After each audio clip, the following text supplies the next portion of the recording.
because I was dyslexic and didn't do well in school at all. And one time I came home because I got like an F on my math test, and I said, Mom, I can't see the numbers. It just looks like scratching to me. I can't see the numbers. What am I going to do? And she said, well, baby, when you grow up, you're going to have someone to do numbers for you. So I went, okay. She's been called the goddess of pop, reinvented herself more times than most of us change phones, and turned down Elvis twice. From late-night hookups with rock stars to her unexpected dive into infomercials and Twitter roasts, Cher's story is anything but ordinary. But here's one for the pop culture pros. Which global music icon once told Cher she'd never make it as a solo artist after her split from Sonny? Drop your guesses in the comments. We'll reveal the name in just a bit. Stay tuned for the wild highs of her $300-and-something million empire, the lovers she kept secret for decades, and why her home might just be more famous than she is. But to truly understand Cher's magic, we've got to go back to where it all began. And trust me, her early years hold more twists than you're aware of. Early life. Back in 1946, in the post-war hum of El Centro, California, a desert town full of sun-bleached roads and flickering neon, Sherilyn Sarkeesian was born into a world already humming with contradiction. The jukeboxes were spinning swing into early rock and roll, and drive-ins were still the height of weekend glamour. But for little Cher, life at home wasn't so smooth. Her father, John Sarkeesian, was a truck driver with a gambling streak, often absent and eventually completely out of the picture. Her mother, Georgia Holt, a part-time actress and occasional model, was just 19 when Cher was born, glamorous, impulsive, and fiercely determined, but always chasing work and men that didn't last. Cher grew up watching her mother move from relationship to relationship, leaving Cher and her half-sister Chastity to drift through a string of towns and schools like tumbleweeds in a storm. Money was tight, but stories were rich. Her mom once dated a man who turned out to be a bank robber. And there was the time they survived off cans of spaghetti and lived without furniture. Cher remembered sitting on the floor for dinner, dreaming of a bigger life where she'd never feel invisible again. By the time she hit her teens in Los Angeles, Cher wasn't just dreaming. She was acting like a star. She'd strut through the school halls with that signature confidence, despite suffering from dyslexia and never really fitting in. Her deep voice and olive skin made her stand out in a sea of Malibu blondes, but she never tried to blend in. She tried to rise above. Nonetheless, it wasn't a classroom or a stage that would change her fate. It was a chance meeting in a coffee shop that would launch a love story, a duo, and a fame rocket that's still soaring decades later. Career and success. Cher's first real break wasn't a solo spotlight. It was as part of a duo. In 1962, not long after dropping out of high school, she met a shy, mop-haired producer named Sonny Bono at a coffee shop. He was 27, she was just 16. He took her under his wing, got her gigs as a backup singer. Yep, she sang on Phil Spector's Be My Baby, and slowly nudged her center stage. Together they were awkward, magnetic, and oddly perfect. By 1965, I Got You Babe launched Sonny and Cher into stardom and turned her into a style icon overnight. But fame wasn't smooth sailing. As the flower power 60s turned to the glitzy 70s, Cher's individuality and ambition started to outgrow Sonny's controlling grip. Their marriage crumbled, but Cher, she rose. Reinvention became her superpower. And get this, right as she was stepping out on her own, none other than Elton John reportedly told her she'd never make it solo. That's the answer to our earlier quiz question. Cher didn't lash out or argue. She simply let the music speak. Within a year, she dropped Bang Bang, My Baby Shot Me Down, and proved everyone wrong. It hit the top 10 and marked the start of a solo career that would span decades, cross genres, and redefine what longevity looks like in pop culture. From her Oscar-nominated turn in Silkwood to her jaw-dropping win for Moonstruck, Cher's acting chops shocked critics who once dismissed her as just another pop diva. She became the queen of comebacks. When the music industry said she was done, she returned with Believe in 1998, pioneering auto-tune and creating a global anthem. at age 52. Through it all, she battled industry sexism, body shaming, and endless media scrutiny. But that girl who once sat on the floor eating canned spaghetti had grown into a woman who could own every room she entered.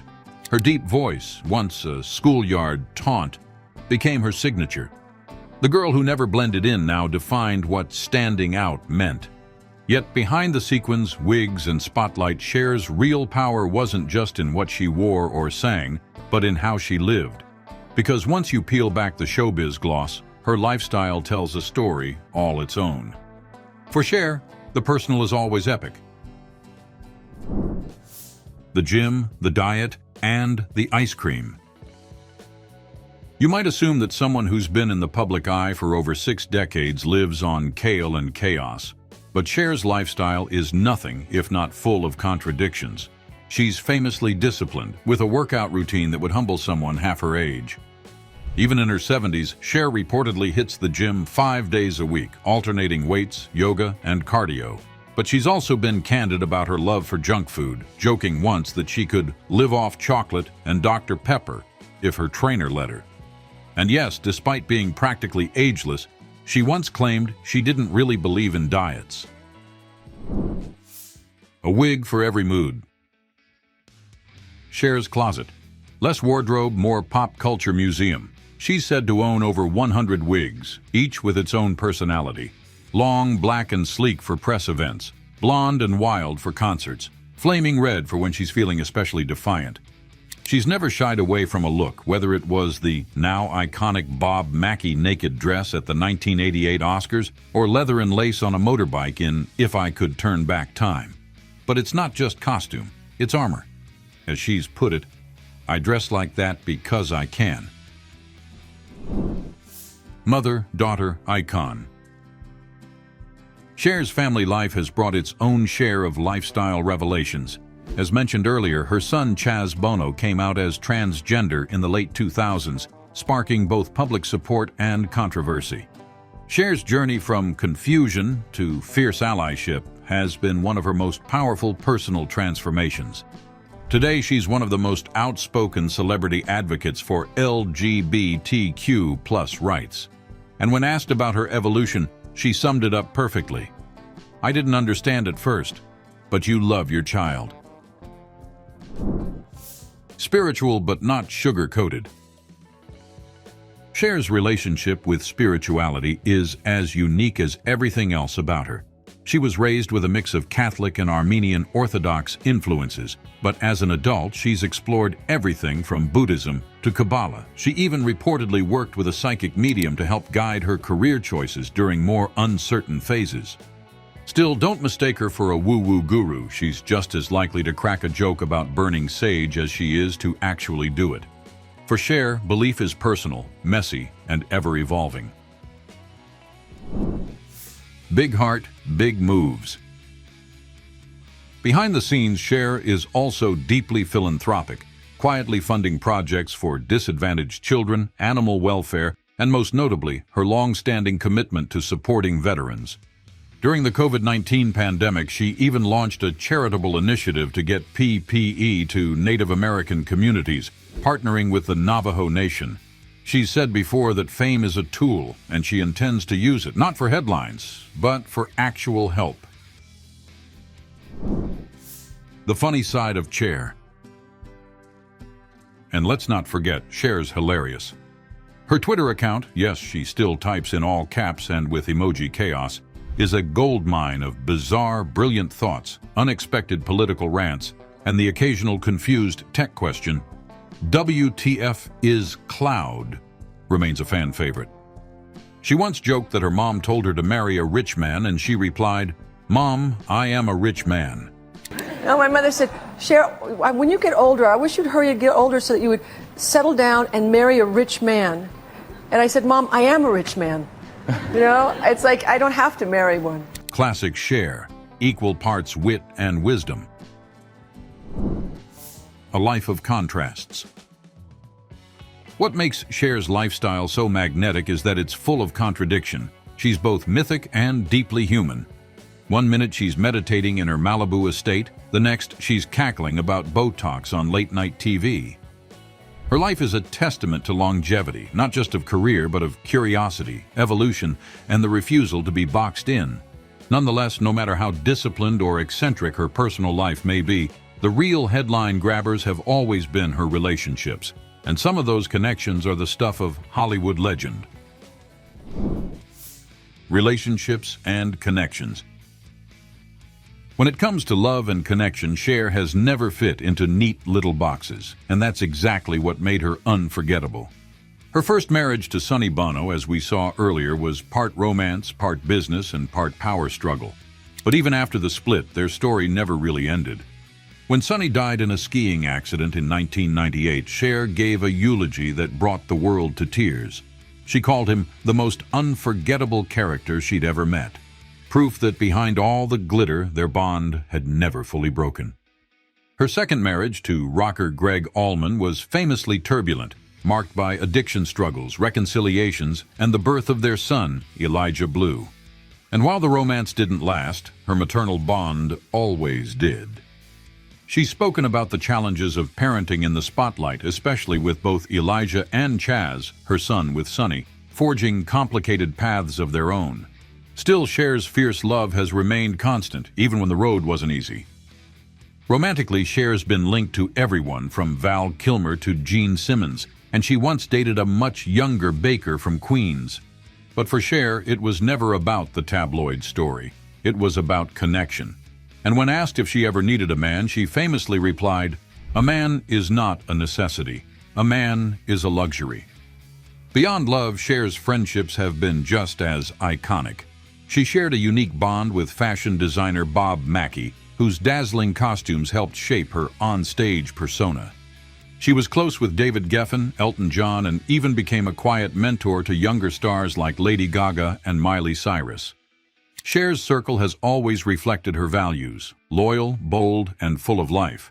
Still, while she's shared her heart with many, Cher's bank account tells its own story of independence and resilience. Income and net worth. Cher isn't just a star, she's a multi-industry powerhouse. As of 2025, her estimated net worth sits around $360 million, built through music, film, television, and a flair for longevity few can match.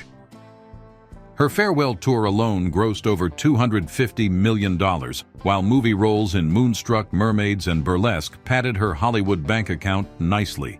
Add in royalties from chart-topping hits and Las Vegas residencies, and you've got a portfolio that never sleeps. But she hasn't stopped there.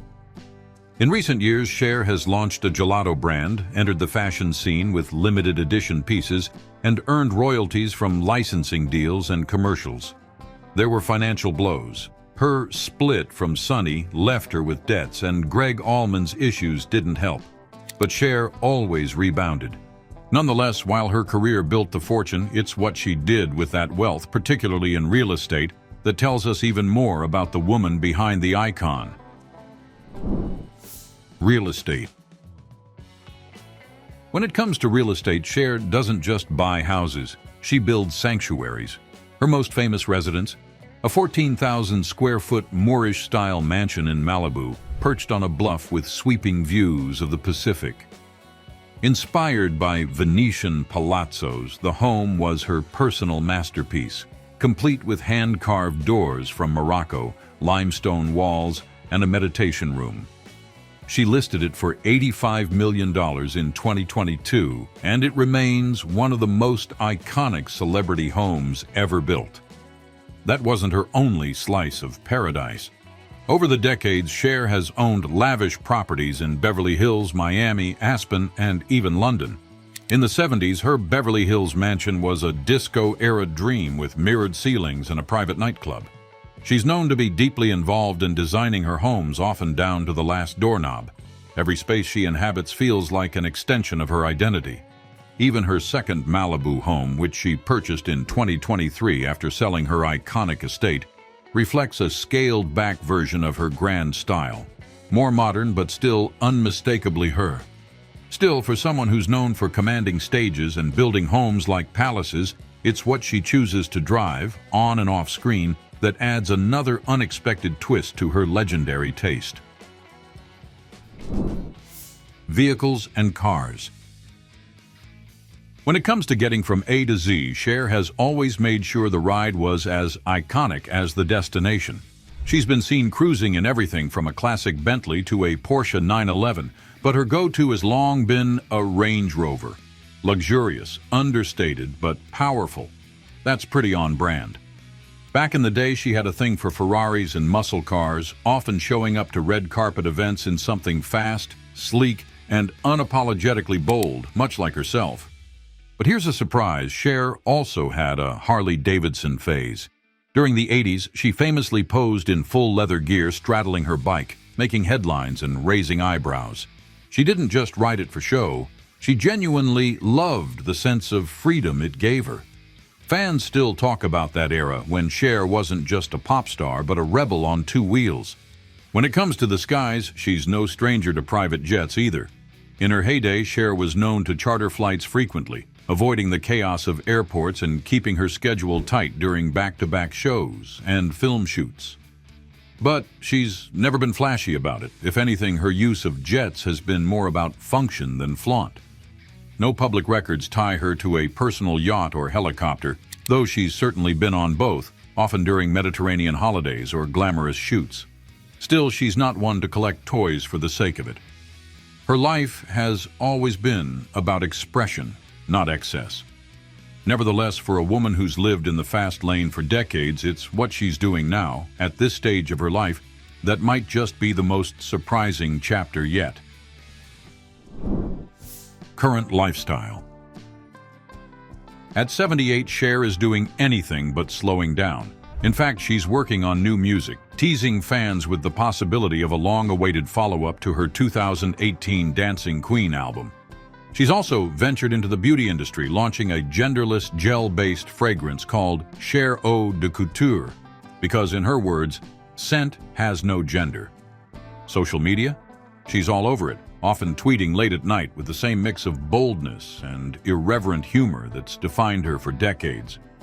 And yes, as teased in the intro, she recently rekindled headlines with a whirlwind romance with Alexander Edwards, nearly 40 years her junior, proving she's still rewriting the rules of what aging in the spotlight looks like.